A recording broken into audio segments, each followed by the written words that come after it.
biggest misinformation that we have in our region is that not so many people are relating Israel existence to the 3,000 years old of history. They are considering Israel as a white European imperialist project. The Jews are foreign colonialists from Europe, not indigenous people who lived in this region for very long, not are the people who the prophets and kings that we revere and honor are their ancestors. We don't have, we keep disconnecting that. So yeah, and I always say that it has to be reinforced in a way that would tell the world that the Jews are indigenous to this land, because where does the word Jew come from? Right. The word Jew comes from Judea. They were never called the Jews before the Babylonian exile. They were called the Israelites. But when the Babylonians inquired about their origins, the Israelites in Babylonia said, we come from Judea, we are the Jews. And why was it called Judea? Because when Joshua bin Nun conquered the land, partitioned the land, he named that land, he named that part of the land on the fourth son of Jacob, Judah.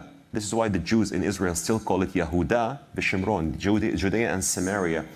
If your ancestors were brought from the portion of the land that would call Binyamin, you would now be called the Binyaminites, not the Jews. So understanding history is very important, especially the biblical history, and I believe there's a big gap in that. Yeah, and for example, the Islamic term Beit al-Maqdis, I think he may have brought it up there, or maybe this is the shorter part of the clip, is actually Beit HaMikdash.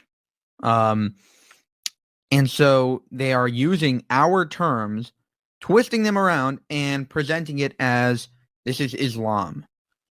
You know, they believe, for example, that the same day that Jacob was supposedly, you know, the Akedat Yitzchak, which is Abraham almost got Jacob, and then God stopped him right before. Basically, they believe that happened with Ishmael, with Abraham's other son, and they twist it around, you know, and that is exactly this is not you know, totally divorced from religion. The conflict in the Middle East is very religiously involved. These people, for example, Islam has this idea that they can't lose land.